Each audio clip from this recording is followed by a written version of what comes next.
সবকিছু রেডি করা আছে। ফ্রেশ হয়ে খেয়ে মেডিসিনটা নিয়ে রেস্ট নেও। নাইলে আমার চেয়ে খারাপ কেউ হবে না। আরেকটা কথা, আমি কিন্তু আমার পাওনা কিছুটা নিয়ে গেছি। পরে বলবে আমি বলিনি কেন। তারায় ছিলাম তাই ডাকিনি। আর হ্যাঁ, যাওয়ার পর আমার উপর অভিশাপ দেওয়াটা বন্ধ করো। কারণ আমার যদি কিছু হয় এই দুনিয়ার কেউ তোমাকে খুঁজে বের করতে পারবে না। পচে মরতে হবে তোমাকে। তাই নিজের ভালোর জন্য হলেও আমার ভালোটাই চাও। নাম জানতে চেয়েছিলে তাই না? ওকে বললাম তুমি আমাকে তীব্র নামে ডাকতে পারো তোর। ওনার নাম তাহলে তীব্র উদ্ধৃতি চিহ্নধারী। আসলেই তার নামটা তার মতোই ভয়ঙ্কর। নামের মতোই তার মাঝে একটা তীব্রতার ব্যাপার আছে। ধুর, এসব ভেবে লাভ নেই।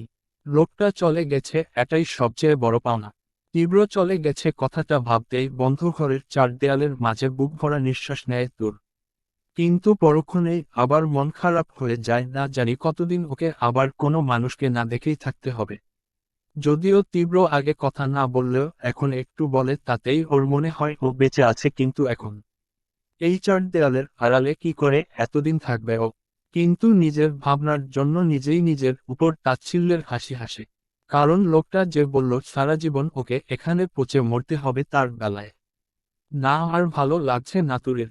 শুয়ে বসে থাকতে থাকতে সে ক্লান্ত, তাই নিজের বাসভূমির সেই বন্ধ ঘরে হাঁটাহাঁটি শুরু করে।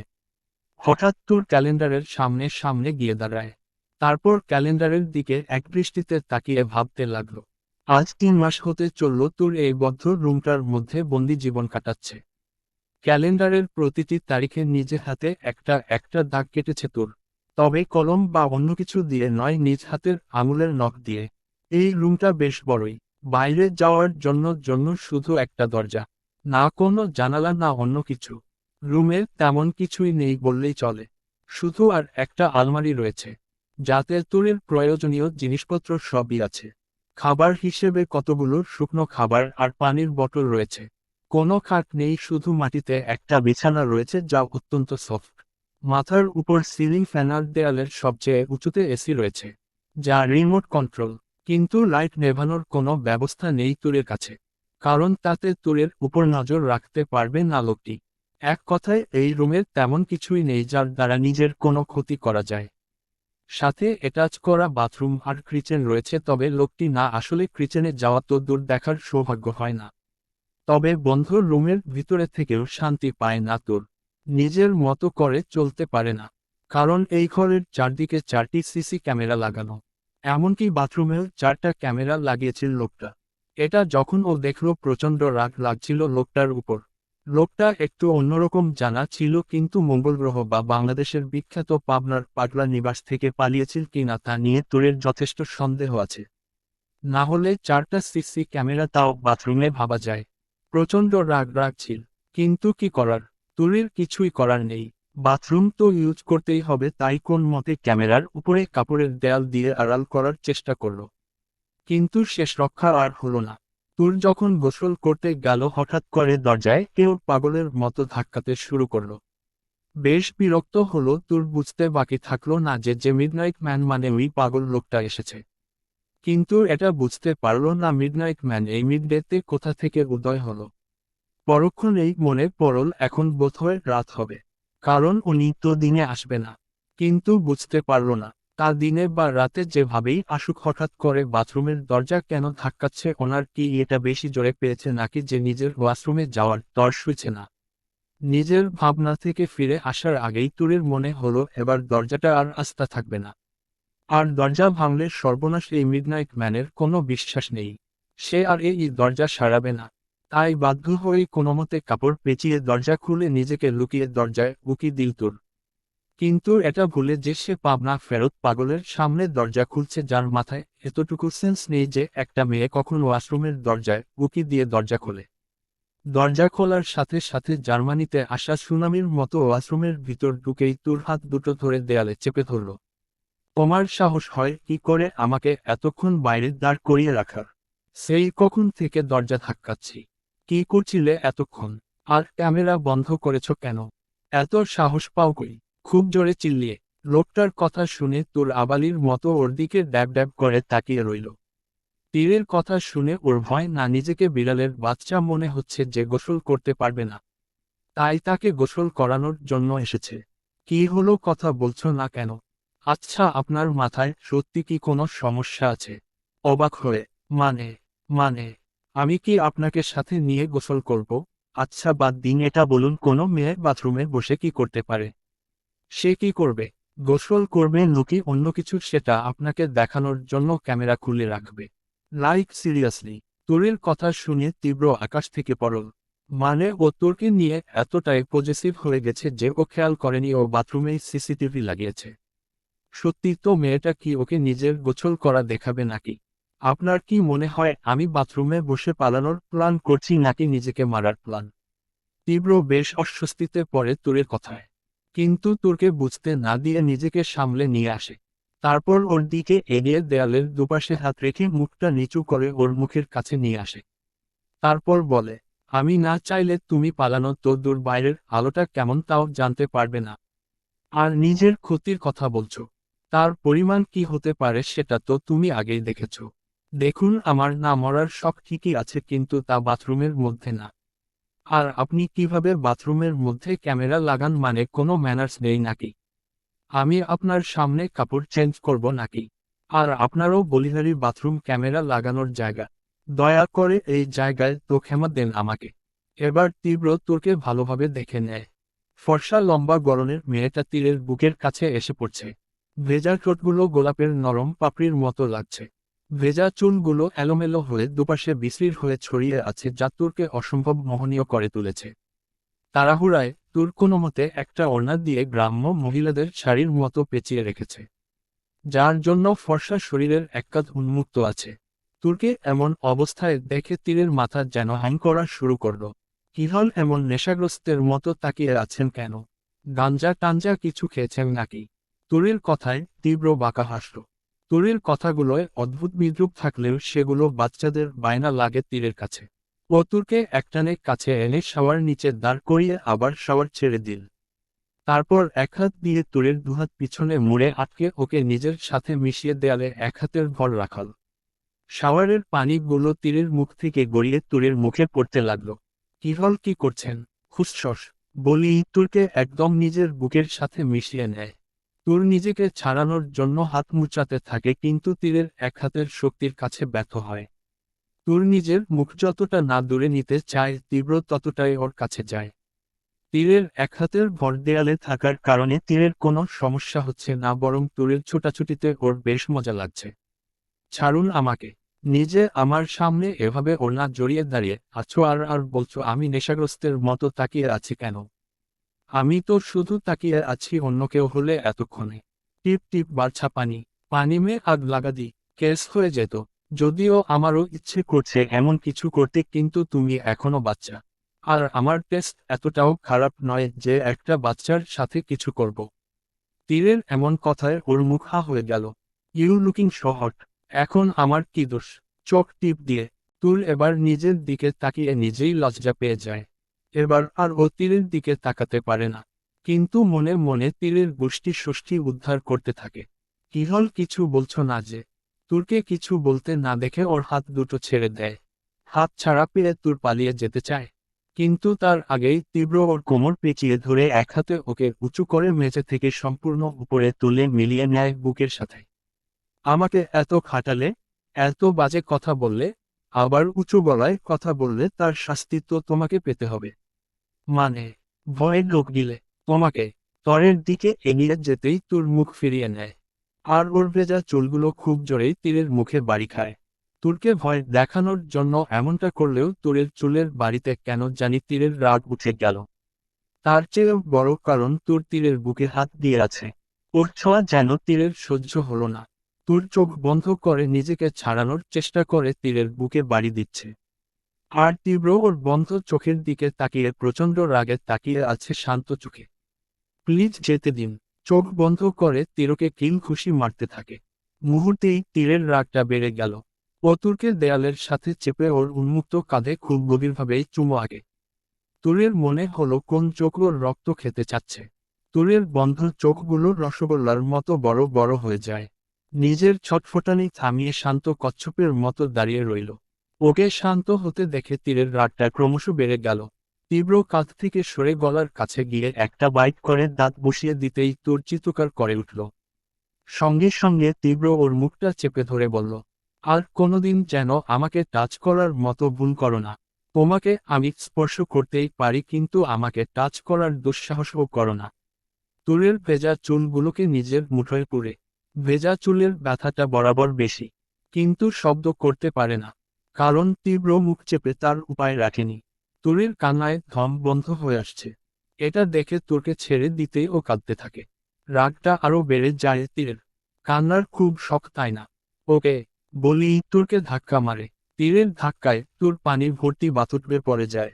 আর তখনই তীব্র, প্লিজ যেতে দিন, চোখ বন্ধ করে তীরকে কিল খুশি মারতে থাকে। মুহূর্তেই তীরের রাগটা বেড়ে গেল। ও তুরকে দেয়ালের সাথে চেপে ধরে যাতে তোর নড়তেও না পারে। তারপর ওর উন্মুক্ত কাঁধে খুব গভীরভাবেই চুমো আঁকে। তুরের মনে হলো কোন চোখ ওর রক্ত শুষে নিতে চাচ্ছে। জায়গাটায় হয়তো রক্ত জমাট বেঁধে যাবে। তুরের বন্ধ চোখগুলো রসগোল্লার মতো বড় বড় হয়ে যায়। নিজের ছটফটানি থামিয়ে শান্ত কচ্ছপের মতো দাঁড়িয়ে রইল। ওকে শান্ত হতে দেখে তীরের রাগটা ক্রমশ বেড়ে গেল। তীব্র কাঁধ থেকে সরে তুরের গলার খানিকটা নিচে নেমে বেশ সফটলি একটা হার্ড বাইট করে। তীব্র তুরের মুখ চেপে ধরার কারণে তুর চিৎকার করতে পারে না, শুধু চোখ দিয়ে অনর্গল পানি পড়তে থাকে। তীব্র বাইটটা যতটা সফটলি করেছে তার ফিলিংসটা ততটাই হার্ড। মুহূর্তের মাঝেই লাল হয়ে গেছে জায়গাটা। তীব্র তুরের মুখ চেপে ধরা অবস্থাতেই বলল, আর কোনোদিন যেন আমাকে টাচ করার মতো ভুল করো না। তোমাকে আমি স্পর্শ করতেই পারি কিন্তু আমাকে টাচ করার দুঃসাহসও করো না। তুরের ভেজা চুলগুলোকে নিজের মুঠোয় পুরে, ভেজা চুলের ব্যথাটা বরাবর বেশি, কিন্তু শব্দ করতে পারে না। তীব্র মুখ চেপে তার উপায় রাখেনি। তুরের কান্নায় ধম বন্ধ হয়ে আসছে। এটা দেখে তোরকে ছেড়ে দিতেই ও কাঁদতে থাকে। রাগটা আরো বেড়ে যায় তীরের। কান্নার খুব শখ তাই না? ওকে বলি তোরকে ধাক্কা মারে। তীরের ধাক্কায় তোর পানি ভর্তি বাথরুমে পড়ে যায়। বাথরুমে পড়েই তোর আগে এক চোট নাকানি চোবানি দিয়ে পানি খায়। কোনোমতে নিজেকে সামলে উঠতে নিলেই তীব্র বাথরুমের কাছে গিয়ে হাঁটু গেড়ে বসে পড়ে। তুর ওখান থেকে উঠতে চাইলে তীব্র তা হতে দেয় না, বরং বাথরুমের পানি ভরে তুরকে ওখানেই আটকে রাখে। ওর রাগী চোখের চাউনিতে ভয়ে সেই পানির মধ্যেই চুটি মেরে কতক্ষণ বসে থাকে তুর তাও নিজেও জানে না। আর শাওয়ারের পানির নিচে বসে তীব্র বাথরুমে তুরকে দেখতে থাকে। দুজনেই পানির মধ্যে বসে আছে, একজন অনিচ্ছায় করে আরেকজন স্বেচ্ছায়। এভাবে থাকতে থাকতে একসময় তীব্র বুঝতে পারে তুর কাঁপছে শীতে। ও তুরের গালে নিজের হাত দিতেই দেখে পুরো শরীর ঠান্ডা হয়ে আসছে। কি হল, শীতে লাগছে? মাথা নাড়ায় তুর। ভয় পেয়েছ? তুর চুপ করে রয়েছে। কি হল, ভয় পেয়েছ? তুরকে কোনো কথা বলতে না দেখে বুঝলো ও ভয় পেয়েছে। তুর ভয় পেয়েছে ভেবে হালকা হাসল তীব্র। তুর কিছু বোঝার সুযোগ না দিয়ে ওকে কোলে তুলে নেয়। তুর ওকে ধরতে গিয়েও ধরে না। ব্যাপারটা বুঝলেও কোনো ইয়াত্তা না দিয়ে রুমে চলে গেল। একটা তোয়ালে বের করে তুরের দিকে ছুঁড়ে দিল। শরীর মুছে কাপড় পাল্টে নেও। আমি এখানেই আছি। তীরের কথায় আবার অবাক হয় তুর। তীব্র কি এখানেই থাকবে নাকি? মানে কি?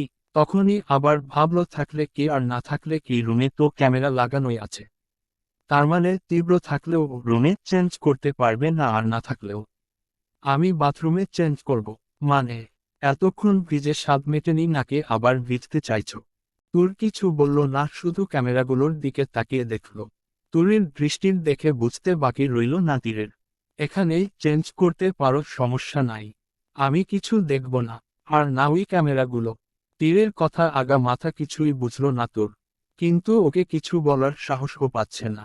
এই পাবনা ফেরত লোকটাকে কিছু বলাও পাপ। তাই ও ওখানেই দাঁড়িয়ে রইল। এটা দেখে তীব্র শান্ত গলায় বলে উঠল, কি বললাম তোমাকে? যা মন চায় করো।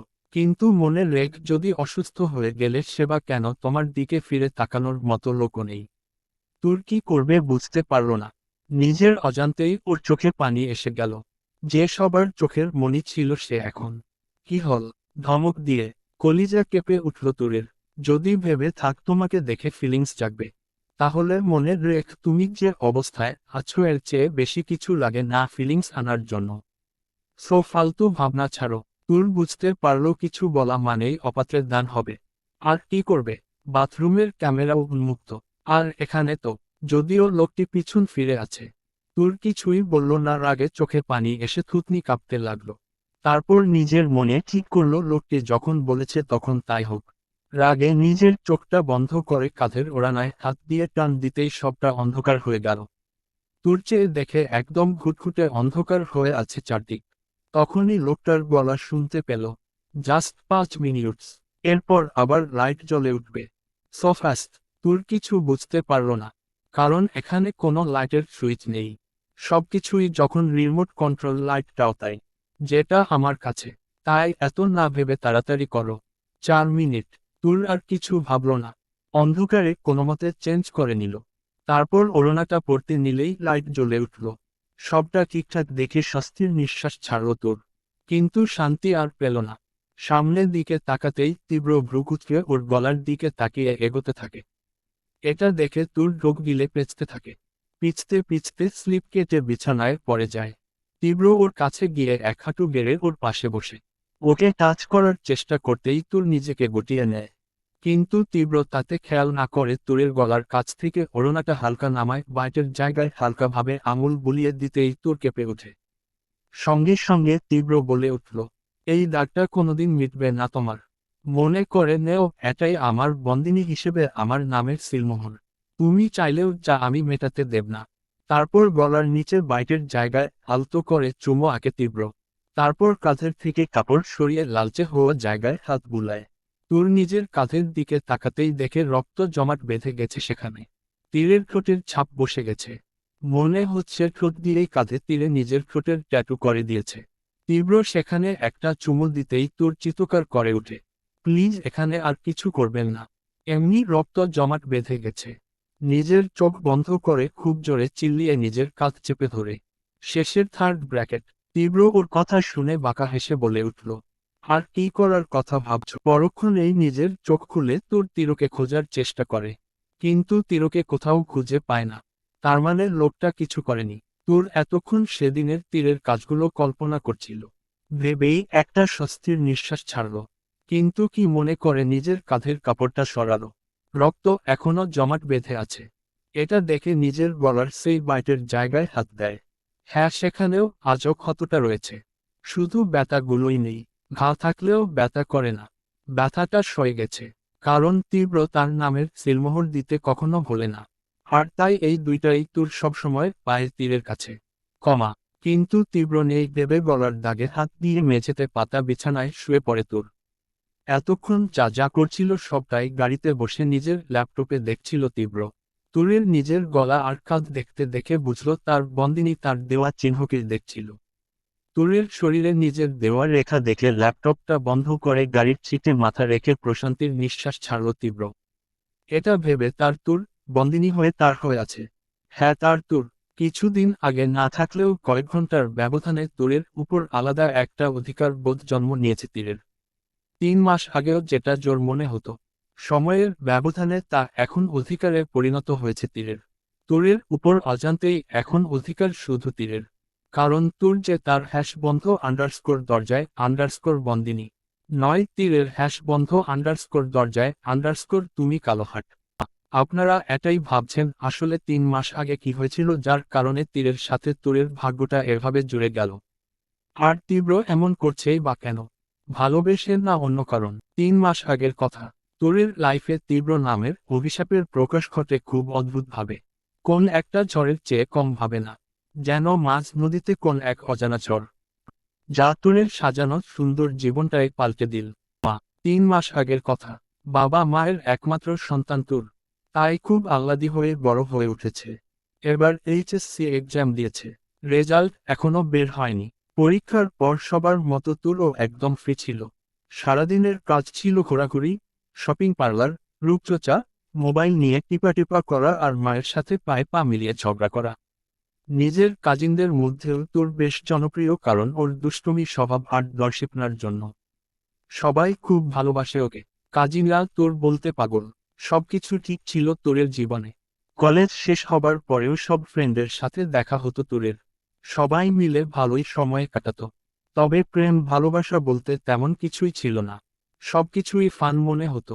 কেউ প্রেম করতে দেখলো টিজ করত, আর তোরকে কেউ ভালোবাসার কথা বললে সেটা মজার ছলে ফান ভেবে উড়িয়ে দিত। তবে কারোর সাথে খারাপ বিহেভ করতো না। ফানি ভাবেই না করে দিত যাতে কারো গায়ে লাগে না। সেটা জানা সত্ত্বেও তুরির ক্লাসের অনেকেই ওকে প্রপোজ করেছিল। তবে তাদের মধ্যে কয়েকজন ছিল যারা না করা সত্ত্বেও তোরকে বারবার বলতো। কিন্তু প্রতিবারই তোর হাসির ছলে তা উড়িয়ে দিত। কিন্তু তাদের মধ্যে একজন ছিল যে তোরকে শুধু বলাতে সীমাবদ্ধ থাকেনি, বরং ওকে অনেকবার ইমোশনালি ব্ল্যাকমেইল করতে চেয়েছে। কিন্তু তা কোনোমতে এড়িয়ে গেছে। শেষে পরীক্ষার আগ দিয়ে ছেলেটা ওকে ডিস্টার্ব করতে শুরু করে। পরীক্ষায় খারাপ হবে ভেবে তোর ওদিকে মন দেয় না। কিন্তু পরীক্ষার শেষের দিন জানায় ও যদি রাজি না হয় তাহলে ও নিজের ক্ষতি করে দেবে। সেদিন কথাটা শুনে প্রচণ্ড রাগ লাগে তোরের। ও গিয়ে ছেলেটাকে থাপ্পড় মারে আর বলে, জিসান, তোর কাছে নিজের জীবনের দাম না থাকতে পারে, নিজের পরিবারের আদর ভালোবাসার, তোকে কষ্ট করে বড় করার মূল্য না থাকতে পারে, কিন্তু আমার আছে। যার কাছে নিজের জীবনের মূল্য নেই সে আমার কি মূল্য দেবে? তোর আমি সত্যি। আর একটাও কথা বলবি না জিসান। তোর বাবার অনেক ক্ষমতা থাকতে পারে, একমাত্র সন্তান তুই তোর বাবার। তাই নিজেকে পাবনার পাগল প্রভু না করে সুস্থ মানুষের মতো থাক। আমি তোকে চাই। তোর একদম ফালতু কথা বলবি না। রাস্তায় এসব সিন ক্রিয়েট করে নিজের ফ্যামিলির সম্মান নষ্ট করার ইচ্ছে তোর আছে, কিন্তু আমার নেই। তোর যা ইচ্ছে করতে পারিস। তারপর সেখানে থেকে রেগে চলে যায় তোর। এরপর আর জিসানের সাথে ওর দেখা হয় না। পরীক্ষার পর ফ্রেন্ডের সাথে ঘোরাঘুরি করলেও জিসানকে আর কখনো দেখেনি ও। তোরের জীবনে এটাই প্রথম কোনো সমস্যা ছিল। কিন্তু সেই অবধিও সব ঠিক ছিল। নিজের লাইফে প্রচণ্ড হ্যাপি ছিল তোর। কিন্তু সবটা যেন বদলে গেল সেদিন যেদিন তোরের লাইফে তীব্র নামের অভিশাপের প্রকাশ ঘটে। সেদিন ছিল ওর চাচাতো বোনের বিয়ে। হঠাৎ করেই বিয়েটা ঠিক হয়ে গিয়েছিল। ওর বোন এবার অনার্স থার্ড ইয়ারে পড়ে। হঠাৎ করে এভাবে সাদামাটা বিয়ের মানেই খুঁজে পায় না তোর। বলা নেই কওনা নেই বিয়ে। প্রচণ্ড খারাপ লাগে তোরের। কারণ একটাই কাজিনদের মধ্যে তোরকে সবচেয়ে বেশি উই ভালোবাসে। তাইও এভাবে চলে যাবে মানতে কষ্ট হয় তোরের। ইচ্ছে না থাকা সত্ত্বেও তোর মন খারাপ করে গেল। গিয়ে দেখে তেমন কোনো আয়োজন হয়নি। মোটামুটি ঘরোয়াভাবে। অথচ কতই না ইচ্ছে ছিল জাঁকজমকভাবে ওর বোনের বিয়ে করার, যাতে তোর অনেক মজা করবে। কিন্তু সব মাঠে মারা গেল। পরে গিয়ে জানতেও পারলো যার সাথে বিয়ে ঠিক হয়েছে সে নাকি বিদেশ চলে যাবে, তাই এত তাড়াহুড়ো। আর তাতে ওর বোনের সম্মতি দেখল, যাতে কিছুটা হলেও রাগ কমল। কারণ দুলাভাইয়ের ছবি দেখে পছন্দ হলো তুরের। তাই ওরা নিজেদের মতো আনন্দ করতে লাগলো। কিন্তু বিপত্তি বাধল পার্লারের লোকজন নিয়ে। যাদের ডেকেছিল তারা এসে পৌঁছায়নি। তাদের মধ্যে একজন এসে বলল যেহেতু বিয়ের সিজন তাই এক্সট্রা এখানে আসতে পারবে না। ওনারা যদি চায় তবে পার্লারে গিয়ে সাজতে পারে। সবাই খুব ঝামেলায় পড়ে গেল। তখনই নিমি বলে উঠল, আচ্ছা, সামনেই তো পার্লার, যেতে 10 মিনিটও লাগবে না। আমরা ওখানে যেতেই পারি। এমনিতে অনেক দেরি হয়েছে, এত শর্ট নোটিশে কেউ আসবে না। সবাই ওর কথা চিন্তা করে ভেবে দেখল তাই ঠিক হবে। ওরা মিলে পার্লারে যাওয়ার সিদ্ধান্ত নেবে। ওরা সবাই যাবার সময় পার্লারের সেই মেয়েটা তোরকে ডেকে বলল, আপু, আপনি কিন্তু খুব সুন্দর। আপনিও আসুন। সবাই যাচ্ছে, আপনিও ওনাদের সাথে আসুন। ব্যাস, তোরকে আর পায়কে। তবে ওর সাজতেন না, সাজ দেখতে ভালো লাগে, তাই তোর এক নিমিষেই রাজি হয়ে গেল। তোরকে রাজি হতে দেখে মেয়েটা হালকা ম্লান হাসি দিল। ওরা কাজিন সব মিলিয়ে 6 জন ছিল, সাথে ওদের ফুপি। তারপর বাইরে বেরিয়ে গাড়িতে করে যেতে চাইলে পার্লারের মেয়েটি বলল সামনেই পার্লার, তাই এখন সময় নষ্ট না করে রিকশা নিলেই হয়। ব্যাপারটা বেশ মজার ছিল। রাত প্রায় 8টা, তাই ওরা 3টা রিকশা ঠিক করে বেরিয়ে পড়ল। সামনেরটায় বিয়ের কনে, ফুপি, পরেরটায় 3 জন, আর শেষেরটায় তোর, ননি আর নিমি। অবশেষে ওরা পার্লারে পৌঁছায়। সবাই নিজেদের সাজখোঁজে বিজি হয়ে পড়ে।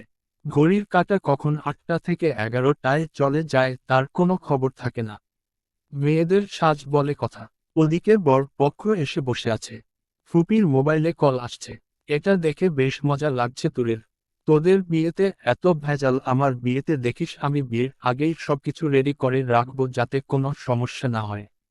আহা, তোর বর ভেজাল করলে তোকে মারবে নাকি? ননি, একদম না, আমার বর দুনিয়ার বেস্ট হবে। আমাকে মারা তো দূরে থাক, ধমকও দিবে না। ভালোবেসে ভরে রাখবে আমাকে। চুপ কর, আতুর ঘর। দেখিস তোর না বিয়ে হবে না। বিয়ে হবে না মানে তাইলে আদর সোহাগ করবে কে? বাহ, জামাইয়ের সোহাগ খাওয়ার এত শখ। ননি, তাইলে জামাই আদর করব বইলা কথা। নাইলে জামাইরে আঁচলে থুরি অরুণায় বানতাম কেমতে। যাহহ দোয়া কইরা দিলাম তোর বিয়ে হবে না। নিমি, নিমি, আচ্ছা আদর খাওয়ার যখন শখ তাইলে তুই বিয়া ছাড়াই জামাইয়ের আদর খাবি। নিমি, বিয়া ছাড়া মানে? ওরে আতুর ঘরে কেউ বুঝা। চুপ করবি তোরা। এভাবেই ওদের মাঝে হাসি মজা চলতে থাকে। সবাই সাজলেও তোর সাজতেন চায়নি। কিন্তু সবাই সেজেছে তাইও না করেনি। তবে পার্লারের সবচেয়ে সিম্পল সাজটাই দিয়েছে। তবুও ওর দেখে সবাই পঞ্চমুখ। আজ তোরের বিয়েও দেওয়া যাবে কিরে বিয়ে করবি? হ্যাঁ রে, তুই তো বিয়ের জন্য তৈরি, শুধু বরের বাকি। যদি পায়া যায় তাহলে তোর বিয়েও পাক্কা। আমি না আমার বিএফ ছাড়া কাউকে বিয়ে করব না। আর ও যদি আজকে আসে তাহলে ওর সাথেই পালিয়ে যাব। কারণ আমার পক্ষে এত সব কিছু মেনে বিয়ে করা পসিবল না। You know I am different. Boyfriend তোর আসতে বলেছি, দেখে নিস। আজকেই পালাব। এমনি এমনি কি এই পেতনি সাজ দিচ্ছি মজা করে। শেষের থার্ড ব্র্যাকেট। তারপর ওরা সেজে গুজে বাড়ি ফিরতে যায়। বেশ রাত হয়ে গিয়েছে তাই রাস্তা প্রায় ফাঁকা। তাই ওরা রিকশা নিয়ে ফিরে আসতে চায়। সবার পিছনের গাড়িতে থাকে তুল আর ওর দুই কাজিন। আর বাকিরা সামনে। বিয়ের সবকিছু নিতে ওদের রিকশা একটু পিছয়ে পড়ে। রাতের শহর হলেও রাস্তাটা খানিকটা নীরব। কিন্তু তিনজন বেশ হাসি খুশি হয়ে ফিরছে আর তুরকে টিজ করছে। ঠিক তখনই ওদের সামনে একটা কালো মাইক্রোবাস থামে। ওরা কিছু বুঝে ওঠার আগেই কিছু লোক এসে ওদের গাড়িতে তুলে নেয়। তারপর আর ওদের কিছু মনে থাকে না। ওদের তিনজনকে বেহুশ করে ফেলে লোকগুলোকে। নিয়ে যায় নিজেদের সাথে। স্যার, ছেলেটার অবস্থা ভালো না। বেশ খারাপ অবস্থায় আছে। ওর বাবার সাথে কথা হয়েছে। ওর মা নাকি অজ্ঞান হারিয়ে ওখানেই ভর্তি। ছেলেটার চিকিৎসা চলছে কিন্তু ডক্টর কিছু বলছে না। বাঁচবে কিনা তার কোনো নিশ্চয়তা দিতে পারছে না।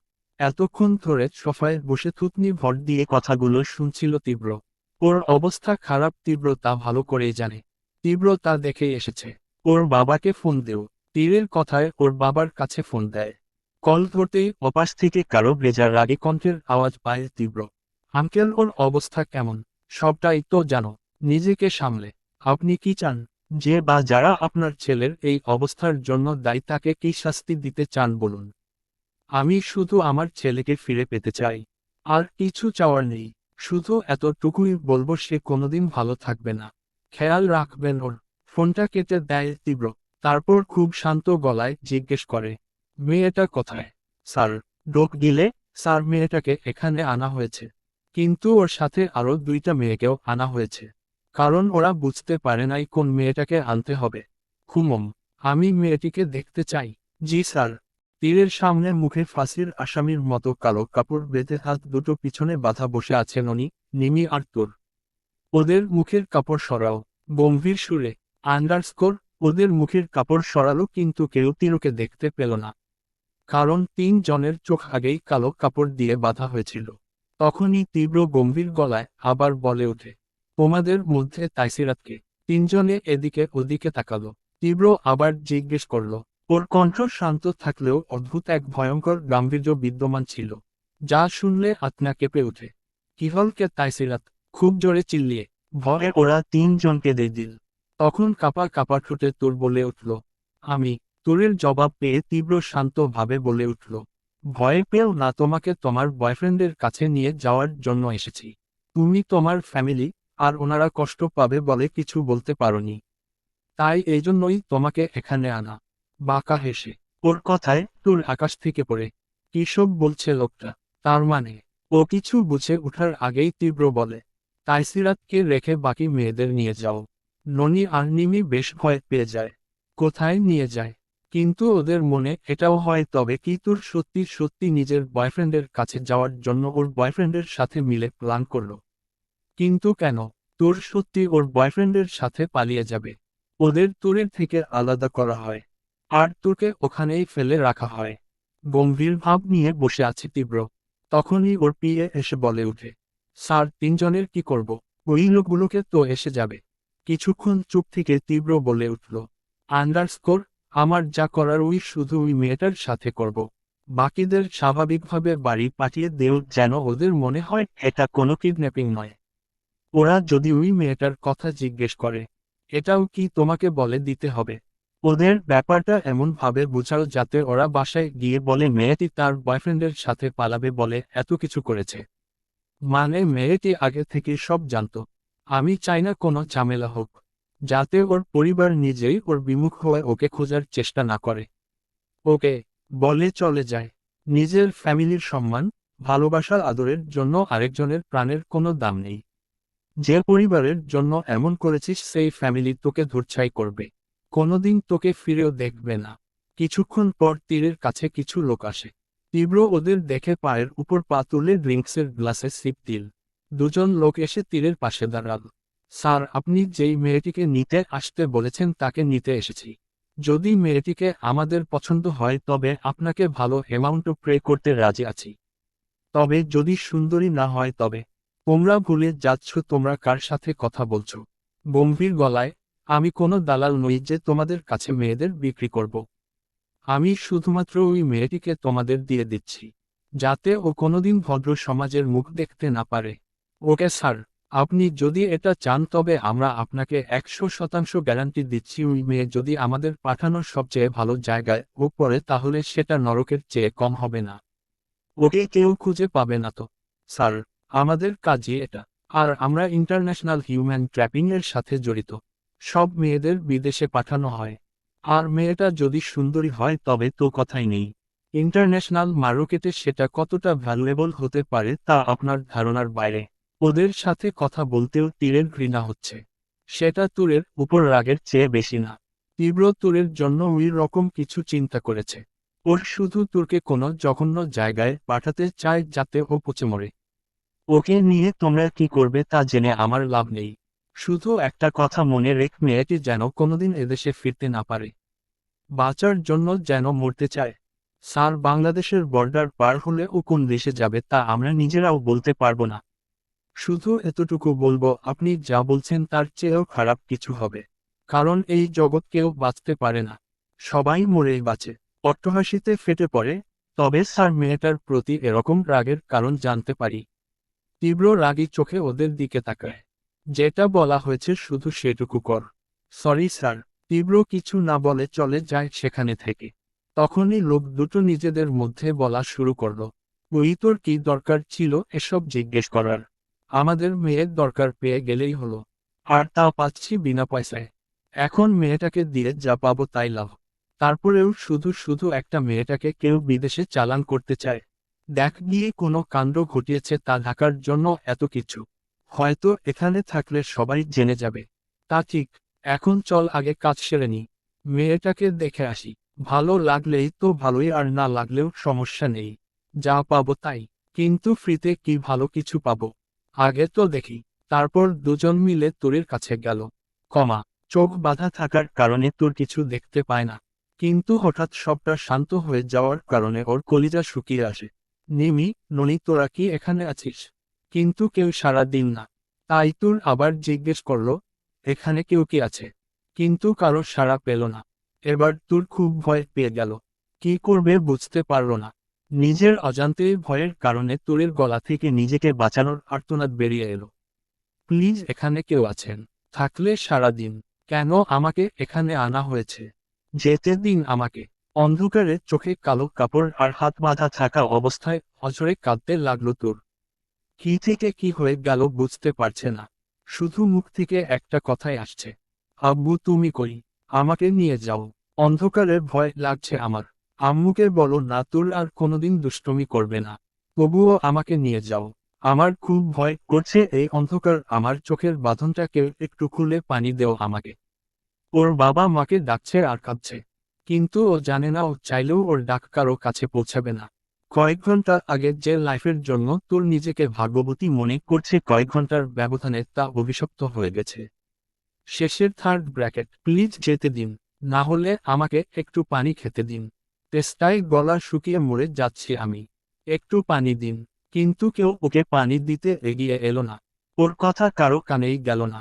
তখনই নিজের শরীরে সূচের মত কিছু ফিল করলো তোর। আর মাথাটা ঘুরে ওখানেই পড়ে গেল। হ্যাঁ, ওই দুজন লোক এসেছে, তোরের শব্দ শুনে ইঞ্জেকশন দিয়ে সেন্সলেস করে দিয়েছে। ইসোস বেচারি একটু পানি দিলেই হতো। আরে ছাড়তো, যেখানে পাঠাবো সেখানে পানির চিৎকার শোনার মতো কেউ থাকবে না। তা ঠিক। আচ্ছা বাদ দে, মুখের কাপড়টা সরা, মুখটা তো দেখি। দেখি চলে কিনা। বিনা পয়সার জিনিস বলে কথা। শয়তানি হাসি দিয়ে, মেঝেতে পড়ে আছে তোর। তোরের মুখের কালো কাপড়টা সরাতেই দুইজন লোকের ঝটকা খাওয়ার মতো অবস্থা। ওরা একে অপরের মুখ চাওয়াচাওয়ি করল। নিজের অজান্তেই প্রথম লোকটির মুখে মাসাল্লাহ শব্দটি বেরিয়ে এলো। এতটা স্নিগ্ধ আভা ফুটে আছে তোরের মুখে। চেহারার বাচ্চামির আদলটা এখনো যায়নি। এইটা মেয়ে নাকি পরি রে? উচ্চস্বরে হেসে, এরকম মেয়েকে কেউ বিনা পয়সায় ছাড়ে? আরে এর জন্য 3/4 গুণ না যা ডিমান্ড করা হবে তাই দেবে। লোকটা কি পাগল নাকি? এমন মেয়েকে কেউ হাতছাড়া করে, তাও আবার বিনা পয়সায়? একদম অল্প বয়সী। আহারে, মনে হয় শত্রুতার বলি হয়েছে মেয়েটি। ছাড় তো, আমাদের কি? আমাদের লাইনে এসব চলে না। বিনা পয়সায় চাপ পেয়েছি, কোনোমতে নিয়ে যেতে পারলেই হয়। চল গিয়ে কথা বলে মেয়েটাকে নিয়ে যাই। তারপর ওরা চলে গেল। আর মেঝেতে পড়ে তৈল তৃষ্ণার্ত চেতনা হারানো তোর, যার কোনো ধারণাই নেই কি হতে যাচ্ছে তার সাথে। তাকে হায়নাদের মাঝে বলি দেবার তরজোর চলছে সবার। তাহলে হয়তো সে নিথর ভাবে পড়ে থাকতো না। তবে জেগে থাকলেই বাকি করতো এই পরিস্থিতিতে। লোকগুলোকে ভালোই করেছে ওকে ঘুম পাড়িয়ে, কিছুক্ষণের জন্য হলেও শান্তি পাবে ও। পানির পিপাসায় কাতর হয়ে মেঝেতে পড়ে রইল তৃষ্ণার্ত চেতনা হারানো তোর, যার কোনো ধারণাই নেই কি হতে যাচ্ছে তার সাথে। তাকে হায়নাদের মাঝে বলি দেবার তরজোর চলছে সবার। তাহলে হয়তো সে নিথর ভাবে পড়ে থাকতো না। তবে জেগে থাকলেই বাকি করতো এই পরিস্থিতিতে। লোকগুলোকে ভালোই করেছে ওকে ঘুম পাড়িয়ে, কিছুক্ষণের জন্য হলেও শান্তি পাবে ও। ওদিকে সকালের সময় নিমি আর ননি বাসায় পৌঁছে দিয়ে চলে গেল তীরের লোকেরা। ওরাও বাসায় যেতেই সবার ভয় কেটে গেল। সবাই ওদের কাছে এসে কান্না করে জড়িয়ে ধরল। কিন্তু সবাই আবার হতবাক হয়ে গেল তোর নেই বলে। সবাই ওদের তোরের কথা জিজ্ঞেস করলে ননি আর নিমি বলে, তোর ওর বয়ফ্রেন্ডের সাথে পালিয়েছে। আর যার জন্য ও নিজে সমেত আমাদের কিডন্যাপ করিয়েছে ওর বয়ফ্রেন্ডের দ্বারা। আর তাই ওদের ফিরিয়ে দিয়ে গেছে, আর তোর ফেরেনি। আমরা ওকে বাড়িতে ফিরে আসার কথা বলবো বলে আমরা আসার সময় একবারও আমাদের সাথে কথা বলতে আসেনি। ওর বয়ফ্রেন্ড বলেছিল, কিন্তু ও আমাদের সামনে আসেনি। কতটা স্বার্থপর মেয়ে হয়ে গেছে দেখেছো আমাদের তোর। বলি নিমি আর ননি কান্নায় ভেঙে পড়ল। ওদের বা দোষ কি? ওরাও তো ছোট। তীরের লোক ওদের এমনভাবে ব্রেন ওয়াশ করেছে যাতে ওরা যা বলেছে নিমি আর ননি তাই বিশ্বাস করে, তাই বলছে। কথাগুলো শোনা মাত্রই তুরের মা ওখানেই জ্ঞান হারালো। সবাই ওনার জ্ঞান ফেরানোর জন্য ব্যস্ত হয়ে পড়লেন। ওনার জ্ঞান ফিরল তুরের কথা ভেবে চিৎকার করে কাঁদতে থাকে। উনি কেন কেউ মানতে পারছেন না তুর এমন করবে? ওর যদি কাউকে ভালো লাগে তাহলে বলল না কেন? কিন্তু যদি কিডন্যাপ করার হতো তাহলে ওদের কেন ছেড়ে দিল? কারো মাথায় কিছু আসছে না। সবকিছু মিলালে এটাই বোঝা যায় তুর ইচ্ছে করে করেছে। কিন্তু তবুও তারা পুলিশের কাছে গেল। পুলিশ সবকিছু শুনে বলল, যেহেতু বাকি দুজন ফিরে এসেছে তার মানে ওর বয়ফ্রেন্ডের সাথেই গেছে, কিন্তু তবুও যখন ওনারা চাইছেন ওনাদের মেয়ে কোনো বিপদে আসে কিনা ওনারা খোঁজ করবেন। কারণ তখনও তুরের 18 বছর হয়নি। ওদিকে লোকগুলোকে সকালে তুরকে দেখে চলে গেছে, তারপর আর কেউ তুরের দরজা খোলেনি। ও কি অবস্থায় আছে তার কোনো খবর কারো নেওয়ার প্রয়োজন হয়নি। কারণ তীরের করা নির্দেশ ওর প্রতি কেউ যাতে দয়া না দেখায়। এমনকি লোকগুলো যতক্ষণ না এসে নিয়ে যায় ততক্ষণ যেন দরজা কেউ না খোলে। ও চায় না তোরের নিঃশ্বাসে চারদিক বিষাক্ত হয়ে যাক। হয় পারলে নিঃশ্বাস আটকে ওকে মেরে ফেলা হতো তীরের বাড়িতে শ্বাস নেওয়ার অপরাধে, কিন্তু তীরের উদ্দেশ্য তোরকে মারা নয়, বরং তোরকে বাঁচিয়ে মেরে রাখা। সারাদিন এভাবেই বন্ধ দরজার অন্ধকারে কেটে যায়। লোকগুলোকে কাল ওকে নিয়ে যাবে, আজই নিয়ে যেত। কিন্তু তীব্র নিয়ে যাওয়ার ব্যাপারে কিছু না বলায় ওর ম্যানেজার তোরকে নিয়ে যাওয়ার অনুমতি দেয়নি। ম্যানেজার মধ্যবয়সী একজন মানুষ, তীরের বিশ্বস্ত। অনেক আগে থেকেই তীরের সাথে আছে। ওর সবকিছু উনি সামলায়। কিন্তু তীরের এমন রূপ আগে কখনো উনি দেখেনি। তবে তীরকে কিছু বলার সাহস নেই। কারণ চাকরি যাওয়ার ভয়। সেদিন সারাদিন তীব্র বাড়ি ফেরে না। প্রায় মাঝরাতের দিকে বাড়ি ফেরে। বাড়িতে ঢুকে রুমের দিকে এগোতেই তীব্র চাপা কণ্ঠে কারো আর্তনাদ শুনতে পায়। রাতের এই নির্জনতায় যেখানে নিঃশ্বাসের শব্দ শুনতে পাওয়া যায় সেখানে তুরের চাপা কণ্ঠের আর্তনাদ যে তীরের কানে পৌঁছাবে এতে কি। কিন্তু কিছু বুকফাটা আর্তনাদ কয়েকটা মানুষের কান পর্যন্ত পৌঁছালেও হৃদয় পর্যন্ত পৌঁছায় না। তীব্র আওয়াজটা শুনে বুঝতে পারল কিসের আওয়াজ হচ্ছে। তীব্র না চাইতেও বুই দরজার দিকে গেল। দরজাটা খুললেই আর্তনাদের শব্দটা বেড়ে গেল। তীব্র বেশ বিরক্ত নিয়েই দরজাটা দুম করে আটকে নিজের রুমে চলে গেল। বড্ড রাগ লাগছে তীরের ওই মেয়েটার প্রতি, না নিজের প্রতি ঠিক বুঝে উঠতে পারছে না। ও রেডি হয়ে বিছানায় শুয়ে পড়ে। কিছুক্ষণ পর বিছানা থেকে উঠে পড়ে। সারাদিনের এত ক্লান্তি, কিন্তু চোখে এক ফোঁটায় ঘুম খুঁজে পাচ্ছে না। না চাইতেও বারবার মেয়েটার আর্তনাদ তীরের কানে বাজছে। না পেরে তীব্র নিজের কানে বালিশ চাপা দেয়, কিন্তু লাভ হয় না। মনে হচ্ছে কেউই মেয়েটার চিৎকার রেকর্ড করে তীরকে শোনাচ্ছে। অথচ এই ঘর থেকে মেয়েটা ঘরের দূরত্ব এতটাই বেশি, ওখানে দরজার ভিতরে গলা ফাটালেও তীরের রুম থেকে শুনতে পাওয়ার কথা না। তবুও তীরের কানে তা বাজছে, যেন ইচ্ছে করে তীরকে তা শুনতে বাধ্য করছে এই নির্দোষ মেয়ের আর্তনাদ। একসময় তীরের প্রচণ্ড পরিমাণে রাগ উঠে যায়। না চাওয়া সত্ত্বেও তীব্র তুরের রুমে যায়। খুব রেগে গেছে তীব্র, মেয়েটা কিছুতেই শান্তি দিচ্ছে না। কিন্তু ভিতরে ঢুকেই তিনি তীব্র হতবাক হয়ে গেল। তীব্র পুরো বাড়িতে বাইরের আবছা আলো থাকলেও তুরের রুমে আলোর লেশ নেই। ঘুটঘুটে অন্ধকার। এখন আর আওয়াজ আসছে না, কিন্তু অন্ধকারটা যেন খুব টানছে তীরকে। কি মনে করে নিজের অজান্তেই অন্ধকার রুমে ঢুকে পড়ল তীব্র। দরজাটা ছেড়ে দেওয়া মাত্র তা বন্ধ হয়ে গেল। তীব্র অন্ধকারে কিছু একটা খোঁজার চেষ্টা করছে। ওর হাতে মোবাইল আছে, কিন্তু তা জ্বালানোর কথা ভুলে গেল। ও কি খুঁজছে নিজেই জানে না। সামনের দিকে এগোতেই তীব্র কিছু একটার সাথে বেঁধে তার উপর পড়ে যায়। আর তখনই খুব জোরেই কেউ চিৎকার করে ওঠে। তীব্র কি করবে তা ভেবে না পেয়ে দ্রুত মোবাইলের টর্চটা অন করে। টর্চ মেরে সামনে দেখতেই তীব্র থমকে যায়। অন্ধকারের লাইটের পুরো ফ্লাশটা তুরের মুখের উপর পড়ল। তীব্র তুরের উপর পড়েছে। তীরের সম্পূর্ণ ভর তুরের উপর। একটা মেয়ের এতটা কাছাকাছি হওয়ার কারণে তীরের কেমন অস্বস্তি লাগছে। ঠিক তখনই চেয়ে চোখ মুখ খিচে তুর আবার আবছা আর্তনাদ করে, যাতে তীরের বুঝতে বাকি থাকে না মেয়েটির কষ্ট হচ্ছে। তীব্র তুরের উপর থেকে ওঠার চেষ্টা করতেই তীব্র আবার পড়ে গেল তুরের উপর। কারণ তুর ওর টি শার্ট টেনে ধরেছে। তীব্র কি করবে বুঝতে পারছে না। ওর হাত থেকে নিজেকে ছাড়াতে হলে তুরকে স্পর্শ করতে হবে, যা তীব্র চায় না। ও কোনোমতে নিজেকে ছাড়িয়ে এক হাত দূরে সরে হাঁপাতে থাকে। তীব্র গিয়ে রুমের লাইট জ্বালায়। লাইটটা জ্বালাতেই দেখে তুর উল্টোভাবে শুয়ে আছে। তীব্র চলে যেতে চায়, কিন্তু তার আগেই তুরের আবছা ডাক তীরের কানে যায়। কেমন জানি লাগছিল তীরের। তীব্র নিজের অজান্তেই তুরের কাছে গেল। ওর কাছে গিয়ে শোনার চেষ্টা করে তুর কি বলতে চাইছে। প্লিজ আমাকে একটু পানি দেও। তেষ্টায় বুকটা ফেটে যাচ্ছে। উদ্ধৃতি চিহ্ন। তুর বারবার পানি চাইছে। তীরের কেমন জানি লাগলো। তীব্র ওর হাত ধরে পালস চেক করল। খিদা তৃষ্ণা আর এসবের কারণে একদম নেমে গেছে। বুঝতে পারল এভাবে থাকলে মেয়েটা ওদের হাতে যাওয়ার আগেই মারা যাবে। কিন্তু তীরের উদ্দেশ্য মেয়েটাকে যন্ত্রণা দেওয়া। তাছাড়া ওকে মেরে ওর কি লাভ। এমনিতেও ওর উদ্দেশ্য কাউকে মেরে ফেলা নয়। তুরের জন্য মায়া নয়, কিন্তু নিজেকে ছোট লাগছে। কারণ ওর কাজ মানুষকে বাঁচানো। যতই অন্যায় করুক না কেন, তীব্র কখনোই চাইবে না তার সামনে কেউ মারা যাক। তাহলে এটা তার দায়িত্বের খেলাপ। তাই তীব্র রুম থেকে বেরিয়ে পানি নিয়ে আসে। আর ওর অবস্থা কেমন তা জানার জন্য তুরের কাঁধ ধরে সোজা করতেই বর্ষর জটকা খেলে তুরের মুখটা দেখে। এই প্রথম তুরের মুখটা দেখল তীব্র। অদ্ভুত এক মায়া ফুটে উঠেছে তুরের মুখে। স্থির হয়ে গেছে তীব্র। কিছুক্ষণ ওর দিকে তাকিয়ে তুরের কাছে যায়।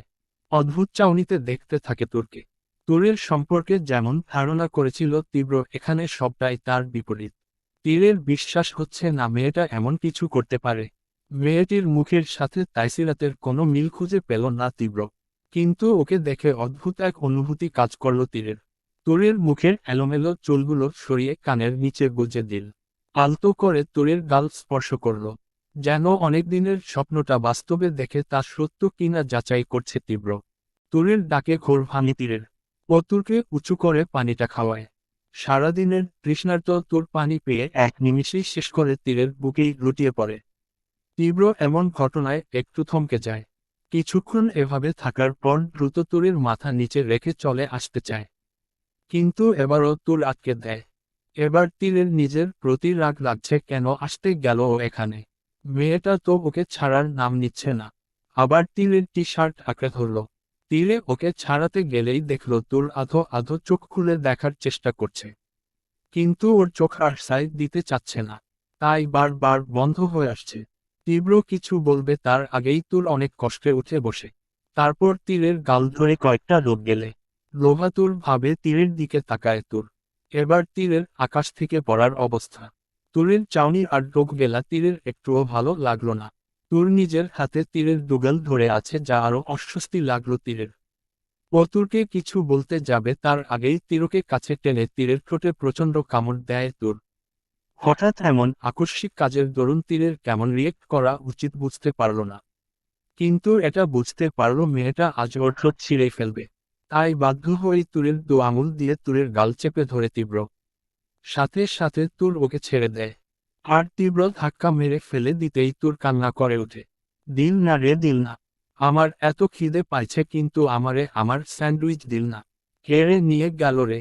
তীব্র অসহায়ের মতো নিজের ঠোঁটে হাত রাখে। রক্ত পড়ছে তা দিয়ে, যা তুরের ঠোঁটে লেগে আছে। তীরের এবার রাগ উঠল। পরক্ষণেই আবার হাসি পেল যে মেয়েটা তার ঠোঁটটাকে স্যান্ডউইচ ভেবে কামড়ে খেতে চেয়েছে। রাগ থাকা সত্ত্বেও বুঝতে পারল খিদের কারণে কিছু বুঝতে পারছে না। তীব্র কিছু একটা ভেবে তুরের জন্য কিছু ফল নিয়ে এসে ওকে খাইয়ে দিল। খাওয়ার শেষে এক মুহূর্ত অপেক্ষা না করেই ওখান থেকে বেরিয়ে এলো। নিজের রুমে গিয়ে রাগে দরজা বন্ধ করে আয়নার সামনে দাঁড়ালো। চোখ বন্ধ করা মাত্রই তখনকার কথা মনে পড়ল। আর তীব্র রাগের দেয়ালে একটা ঘুষি দিল। এই প্রথম কোনো মেয়ের স্পর্শ পেয়েছে ও, তাও সেই মেয়ের যাকে হয়তো সবচেয়ে জঘন্য মনে করে। হঠাৎ করেই তীরের নিজের ঠোঁটের কাটার দিকে নজর পড়ল। ও তাতে হাত দিয়েই আহ করে উঠল। আর একটু হলে কেটে যেত। নিজের মনে আবারও হেসে উঠল। মুখের হাসির ছিটা নিয়ে আয়নায় তাকাতেই চমকে উঠল তীব্র। ও হাসছে, তাও একটা মেয়ের এমন কাঁদতে যেখানে ওর রাগ উঠার কারণে। নিজের প্রতি রেগে গেল তীব্র। আর কিছু না বলে গজ গজ করতে করতে বিছানায় গেল। কিন্তু কেন জানি তীরের ঘুম পাচ্ছে না। বারবার মুড়ামুড়ি করছে।